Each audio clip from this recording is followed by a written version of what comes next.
आत्मा के रूप में कोकुरी-सांग का फर पीले रंग का होता है और उसके गर्दन में एक चांदी की घंटी बंधी रहती है। यह भी बताया जाता है कि उसने अपना फर सुनहरे रंग में रंग लिया है ताकि वह और भी ज्यादा प्यारा दिख सके। कोकुरी-सान लड़की के रूप में बहुत ही सुंदर और प्यारा लगता है। इनुगामी लड़के का रूप भी ले सकता है और लड़की का भी। वो छोटी लड़कियों को प्यार दिखाने के लिए उसने चूहे की गुड़िया का रूप भी ले लिया है। तानों की शरारती और लड़कियों पर लाइन मारने वाला आदमी है। वह कोकुरी-सान और इनुगामी के लड़के वाले रूप पर भी दिलचस्पी लेता है। स्कूल में एक लड़की चुपके कोहिना पर नजर रखती है। टीचर को शक होता है कि कोई कोहिना को परेशान कर रहा है, लेकिन कोहिना को इस बात का बिल्कुल भी नहीं पता है। तभी उस लड़की को गुस्सा आता है। वह कोहिना को लात मार कर कहती है, तुम इंसान नहीं हो, तुम एक गुड़िया हो। यह देखकर इनुगामी कहता है वो लड़की कोहिना को परेशान कर रही है और शायद वो हर रोज कोहिना के लिए गुलदस्ता रखती है।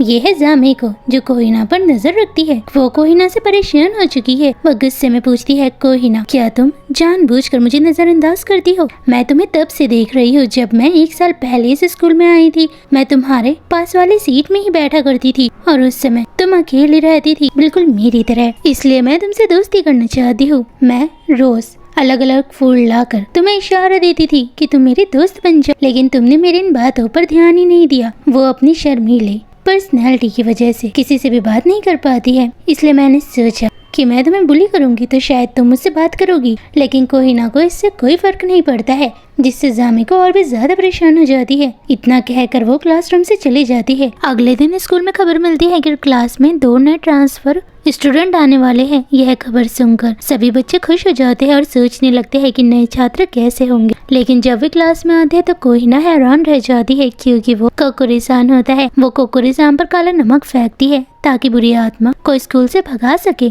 तब कोकुरी-सान कहता है, मैं एक अच्छी आत्मा हूँ और तुम मुझ पर नमक डालकर मुझे मारने की कोशिश कर रही हो। इसके बाद कोहिना सबको बता देती है कि टीचर, आप पर एक पुरानी लोमड़ी की आत्मा का जादू है। लेकिन टीचर उसकी बात नहीं सुनता है। फिर क्लासरूम में इनुगामी आता है। वह भी कोहिना के पास वाली सीट पर बैठना चाहता है, लेकिन वहाँ पहले से यामातो बैठा होता है। तब इनुगामी अपनी बंदूक निकालकर यामातो को डराता है। डर के कारण यामातो अपनी सीट बदल देता है। कोकुरी-सान दिखने में बहुत खूबसूरत है, इसलिए कई लड़कियाँ कोकुरी-सान की गर्लफ्रेंड बनना चाहती है। इनुगामी का लड़की वाला रूप देखकर सभी लोग हैरान हो जाते हैं, क्योंकि इनुगामी लड़की के रूप में भी अपनी पूंछ ला सकता है और आराम से काम भी कर सकता है। वे स्कूल में इसलिए आए होते हैं ताकि कोहिना को दोस्त बनाने में मदद कर सके, लेकिन वे दोनों सिर्फ कोहिना से ही बात करने लगते हैं। यह देखकर क्लास के बच्चे आपस में फुसफुसाते हैं कि इतना खूबसूरत लड़के सिर्फ कोहिना से ही बात कर रहे हैं।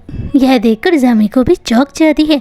अब कोई भी कोहिना से बात नहीं कर रहा है, लेकिन कोहिना कहती है, तुम्हारे आने के बाद तो क्लास के बच्चों से मेरी दूरी और भी बढ़ गई है। यह सुनकर कोकुरी-सान को लगता है कि शायद उसका स्कूल आना ही एक गलती थी। एक सुबह कोहिना को अपने घर पर अजीब चीजें दिखाई देने लगती है जो आम इंसान को नहीं दिखाई देती है। तभी वो एक तैरती हुई अजीब आत्मा को पकड़ लेती है। कोकुरी-सान डर जाता है। बाद में वो उसे चेतावनी देता है कि इन आत्माओं के पास मत जाना और उनसे आंखें मिलाने की कोशिश भी मत करना। अगर तुमने ऐसा किया तब वो आत्माएं तुम्हें मार देगी, क्योंकि इस दुनिया में कुछ अच्छी आत्माएं होती है तो कुछ बुरी, और तुम्हारी किस्मत अच्छी थी कि तुम्हें मैं मिला। कोहिना एक आत्मा की ओर जाने लगती है। जैसे ही कोकुरी-सान उसे देखता है वो डर जाता है, क्योंकि वो आत्मा कोहिना को खा रही होती है। कोकुरी-सान उस आत्मा को मारता है। वो कहती है, वो आत्मा तो मुझे जूस समझ के पी रहा था। तभी इनुगामी कोहिना के बाल को ठीक करता है। उसके बाल बहुत मुलायम हो जाते हैं। इनुगामी को कोहिना बहुत खूबसूरत लगने लगती है। खुशी में वह कोहिना को उस आत्मा को दे देता है ताकि वो कोहिना को जूस समझ के पी सके। बाद में कोकुरी-सान इनुगामी और कोहिना पर गुस्सा होता है। कोहिना कहती है अब से वह उन आत्माओं से नजरें नहीं मिलाएगी और न ही उनसे बात करेगी। कोकुरी-सान कोहिना को एक जादुई कागज देता है जिससे बुरी आत्मा उससे दूर रहे। तभी इनुगामी अचानक कोहिना को गले लगा लेता है। कोहिना वही जादुई कागज इनुगामी पर चिपका देती है। क्योंकि वह भी एक आत्मा है, उसे तुरंत दर्द होने लगता है। जिसके बाद कोहिना हर दिन तैरती हुई आत्माओं को नजरअंदाज करती है और उनसे नजरें नहीं मिलाती है, ना ही उनसे बात करती है। लेकिन एक रात उसे एक छोटा सा एक आंख वाला भूत मिलता है। वह उसे पालने लगती है जैसे कोई पालतू जानवर हो। वो आत्मा जख्मी होती है तो कोहिना उसकी मदद करती है। तब से वो आत्मा उसके साथ रहने लगती है, क्योंकि अब सुबह हो चुकी है। वो बोलती है मैंने उस एक आँख वाली आत्मा से आंखें नहीं मिलाई और ना ही मैंने उससे बात की है। तभी कोकोरी-सान वहाँ आ जाता है। वो अपना एक क्लोन बनाता है और फिर उस आत्मा को बहुत पीटता है और आसमान की ओर फेंक देता है। कुछ समय के बाद एक आँख वाली आत्मा वापस आ जाती है। कोई ना उसे छुपाने के लिए जगह ढूंढने लगती है। तभी तानुकी उन्हें देख लेता है। कोई ना शिगाराकी को रिश्वत देकर कहती है कि वो इस आत्मा के बारे में किसी को ना बताए, खास तौर पर कोकोरी-सान को। तानुकी कहता है अगर तुम ये बात छुपाना चाहती हो तो तुम मुझे अपना मनी दो। वो कहती है तुम्हें शर्म आनी चाहिए, तुम एक अकेली बच्ची से मनी मांग रहे हो। जिसके बाद वो तानुकी को अपने 5 साल तक बचाया हुआ सारा मनी दे देती है और उससे कहती है कि अब तुम मेरा रूप लोगे ताकि तुम इनुगामी के साथ समय बिता सको। तानुकी इनुगामी से मिलने के लिए जाता है। इनुगामी को लगता है कि कोई ना उससे मिलने के लिए आई है, इसलिए वो अपनी पूंछ हिलाने लगता है। इनुगामी उससे डर रहा है। वो इनुगामी की तारीफ करने लगती है। तभी कोई ना कहती है अब से तुम तानुकी के साथ सैर पर जाओगे। वो डरने लगता है क्योंकि वो जानता है कि तानुकी को उसके लड़के वाले रूप में दिलचस्पी है। उसे तानुकी बिल्कुल पसंद नहीं है। उसे ना चाहकर भी तानुकी के साथ जाना पड़ता है।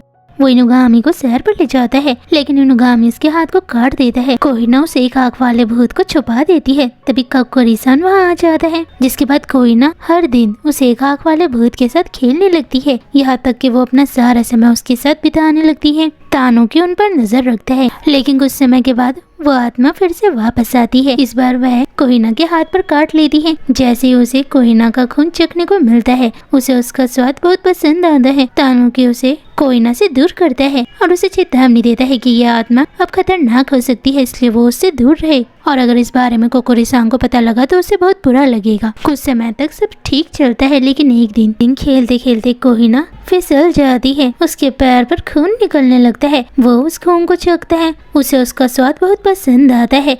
यह देखकर तानुकी समझ जाता है कि अब यह आत्मा खतरनाक हो सकती है, इसलिए वो उसे वहाँ से दूर ले जाता है।